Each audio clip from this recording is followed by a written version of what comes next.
Well, it's time for Blogger's Blurb here at the Kimberley Civic Center, the second period intermission with Josh Lockhart, the Dynamiter blogger. Thanks for having me. Thanks for calling me over. Well, this is a short bench for the Spokane Braves. Yes. They've only got one goaltender, and unfortunately he's getting shelled tonight. It's too bad. They had a tough time in Fernie last night, and it's even tougher tonight. And they lost their best player early on. Bear Hughes he was an honorable player of the month mentioned for. And I think he's number 2 or number 3 in scoring in the KIJHL. I think he has the most goals scored, though. Right. And that's a huge player they're missing. The hit that he had, he hit Noah Danforth, I think he hit Spencer Kennedy in behind. No, it was Noah Danforth. He hit behind the net. Mm-hmm. And from our perspective, he hit him in the shoulder. He didn't hit him in the back, and he didn't drive him into the boards. It was what I thought was a good hockey hit. And then Danforth, he did go down. Yeah. He was pushed off balance, but I didn't see the reason that it was a game suspension. I was expecting a 2 and a 10, not a 2 and a game misconduct. So in order to be 2 and 10, it would be boarding with a 10-minute misconduct. Yeah. But anytime it's a check from behind, it's automatic game misconduct. Yeah, it's too bad. And it's unfortunate. And to be honest, the Spokane Braves, they look totally disorganized on defense out there, and the Dynamiters taking it full advantage.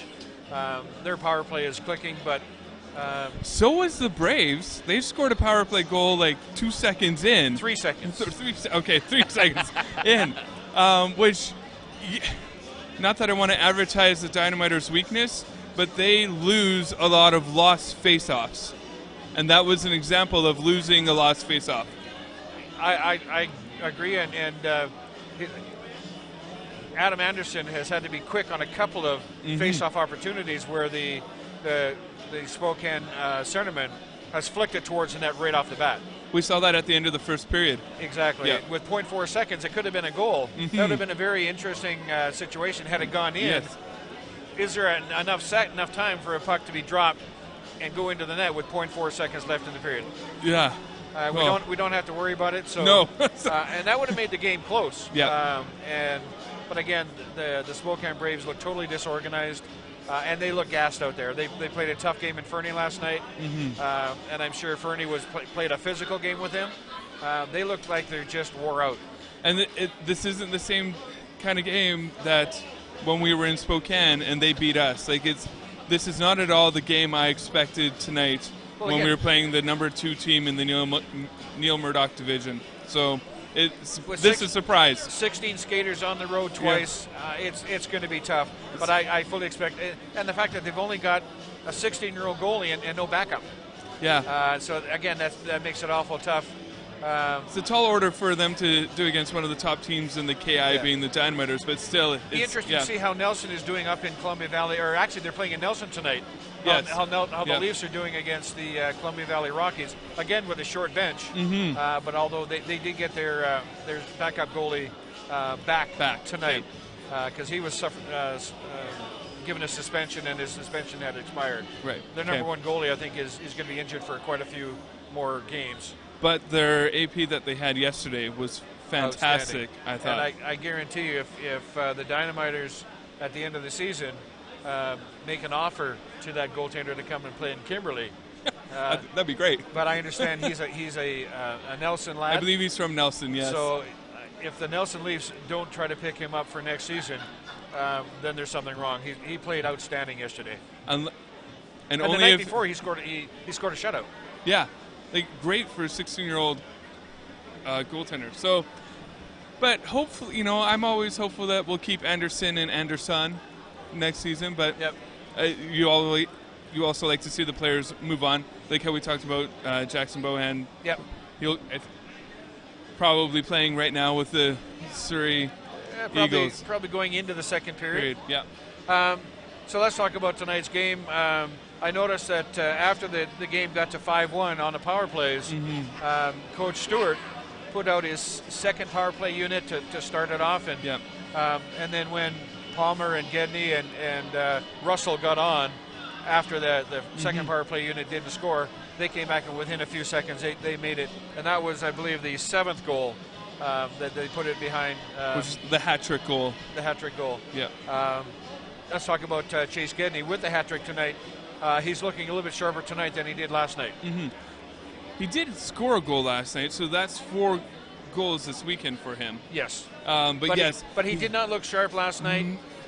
No one looked sharp last night. I thought Palmer and Gedney and, well, again, I think the whole team was, I don't know if they kind of took it easy, but nobody played really sharp. Mm-hmm. The one player I think I was impressed with last night was Cam Reed. Oh, me too. The defenseman. Yep. He did not look out of place.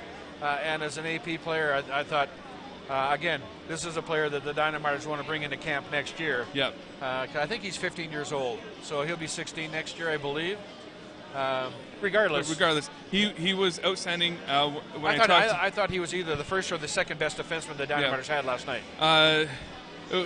Bamber scored 2 goals, so statistically Bamber stood out. But talking to Stewart, it was definitely, he was really impressed with Cam Reed, and he was saying he was one of the best players out there. And then when an AP is your best player, that speaks to how poorly the team did.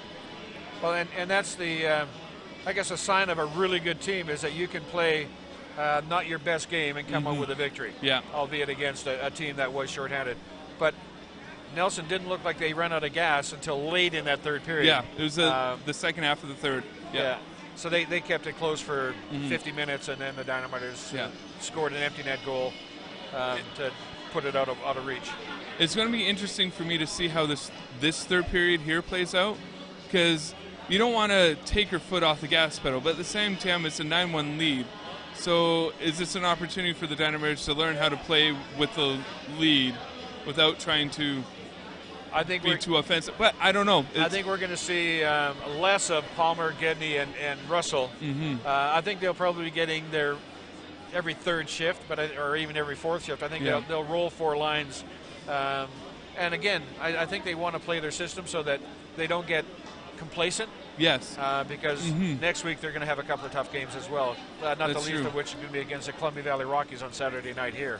Yeah, that will be a fantastic game. I'm looking forward to that. I'm expecting, and I thought tonight's game was going to be a lot better than what we've seen tonight as well. Yeah, I'm with you. But unfortunately, it is what it is. The Dynamiters arguably skating away to an easy victory here against the Spokane Braves. When you score 6 goals in one period, and there was 7 goals in the period, and you scored 6 of them, it's looking very favorable for you. I realize anything can happen in Junior A, but 8 goals to tie a game is a lot to ask for. Not only Junior A, but Junior B. Oh, sorry, Junior B. Thank you. I was in a food safe class like all day, so my brain is like fried. Another standout in that period, I thought, was Tyson Meyer. He scored a couple of goals, although the second goal I thought was Brady Daniels' goal in front, where he chipped the puck. I think Meyer hit it from the point, but it bounced high over the glove. Hit something. I thought that was Daniels. That could change by the end of the game. Yeah. Unlikely. Well, no, you never know. The reason I say it's unlikely, there's I don't know if we don't have bonuses in this league for points or whatever, but to give Meyer the goal, I'm certainly okay with that. Maybe it hit a Spokane stick in front of the net and flipped over the goaltender's glove. Something. I gave the goal to Daniels, but the referee saw something different. Something else, yeah. The referee often sees something different than what I see. But usually you're right, though, isn't that? Like again, not the least of which that checking from behind penalty. I didn't think it was a checking from behind penalty from here. Right. Right. Yep. That Bear Hughes was ejected from the game. Yeah, and I wish I could see him play. So, can I put you on the spot for a moment?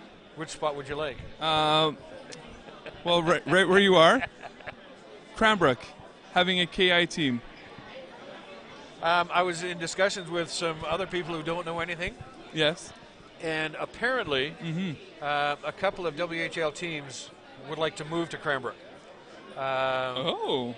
So the names that were mentioned, PA, Prince Albert. Yeah. And a team that has shown interest, according to my sources, the Prince George Cougars, coming down to maintain a WHL presence in the Kootenays. I would personally like to see the Kimberley Dynamite or Cranbrook Royals or Cranbrook Knights or Cranbrook Colts or whatever, whoever come back and have that rivalry kick in again. And then what a division this would be with Cranbrook and Fernie and Creston and Kimberley and Columbia Valley and Golden. I think that would be an outstanding division. It already is a really good division, but you put that extra rivalry in there, and Cranbrook has a rivalry with everybody. Nobody likes the Cranbrook Colts. They always played their best against the Colts. And Cranbrook likes no one. So well, that's pretty much because they were such a good organization that they always had a good quality team, and the Dynamiters as well. And it was always a very hotly contested division, especially between Kimberley and Cranbrook. So I would love that. But again, if what I've heard is anywhere near true, I think it would have to be approved by the league. And even the ice leaving needs to be approved by the league. Right? So true enough. Now, and again, I don't know if that would be an issue. It may very well be, but I can't see the league stopping an ownership from taking a team to a better market for that team. So whether or not that happens remains to be seen. So then again, taking a team from another city, moving it to Cranbrook, if we're talking about the league approvals, that would be hard to do as well. And it seems a little backwards to move a team out of Cranbrook to then move a team into Cranbrook, but whatever. Ownership groups. And so, I get it. But it's just weird to me. But I definitely, if Cranbrook joined the KI, it's going to be very interesting because we had two cities last year, two communities that wanted to join the KI, and they were told no. Now I realize there's geography concerns that came in that were part of that decision, and a couple other things as to why they weren't welcome. What two cities were talking Williams about? Lake and I'm drawing a blank right now. But there were two teams that wanted to expand. Both of them into the KI. Part of BC? Yep. Like perhaps like Quinnell. Quinnell used to have a team in the KI in the Rocky Mountain League. Maybe that might be it. There were two communities, and I'm gapping on the second one. So it'd be interesting to all of a sudden, if they say no to those communities, to then say yes to Cranbrook. So it's going to be a very fascinating off season. I'm sure it's already brewing right now as we're kind of like talking about it, what's going to happen. But I just had to ask you because I'm always curious about your insights because your sources are different than mine.